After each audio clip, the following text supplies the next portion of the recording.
Herkese salamlar.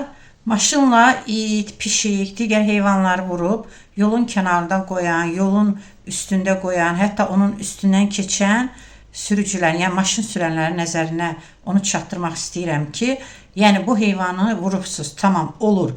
Ya çox vurursunuz, bu artıq sizin ağır bədəl ödətdirəcək, ya da təsadüfən birdən olub, düşüb onu heç olmasa bastırmalısınız. Çünki o da canlıdır. Nə olsun ki insan deyil. Və Tanrı bizi ağıllı, şuurlu yaradıb ki, biz bu dünyaya sahiblik edək. Hətta onun heyvanına da, təbiətinə də və inanın ki, siz onu orada qoyub gedirsiniz, onun mütləq bədəli olur.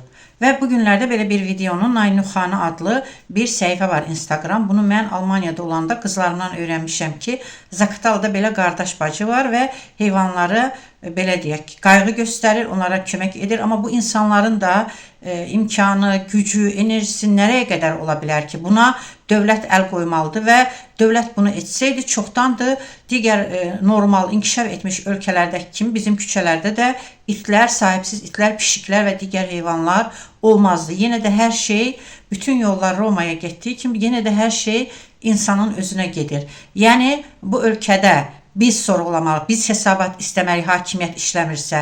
Bu prezidentin xanımına, qızlarına səslənirəm. Leyla Əliyeva barınaq, yəni itlərə, heyvanlara sığınacaq tikmişdin. Nə oldu onun sonu? Küçələr yenə it pişiklə aşıb daşır. İllər öncədən başlayıblar itləri vurmağa, öldürməyə. Hətta əvvəlki evdə, küçədə bizim qonşuluqda da bir iti vurmuşdular. Nə qədər yazığım gəlmiş, itin heç bir kəsə ziyanı yox idi. Əksinə o iti saxlayan insanı güllələmək lazım idi ki, iti doğru düzgün saxlaya bilməyib atırlar küçəyə. Ona görə də bax bu Naynuxanaya kömək edin heç olmazsa. Bəlkə sən övladların qabağına çıxar. Leyla Əliyeva, Arzu Əliyeva, digərləri. Yəni verin bu qardaş bacıya bir it sığınacağı, heyvan sığınacağı tikib, maaş da verin, qoyun, görün 1-2 ilə necə məsələni həll edirlər. Və sizə Almaniyadan bir video qoyacağım ki, orada hətta heyvanların belə qəbristanlığı var. Böyük sığınacaq olmaq bir qırağa, küçələrdə heç bir pişik itə rast gəlməzsən sahibsiz, üstəlik qəbristanlığı var. Yəni bu qədər basıb yeyirsiniz ölkəni. Tamam, bu insanlar özləri günahkardır. Barı heyvanına yazığınız gəlsin.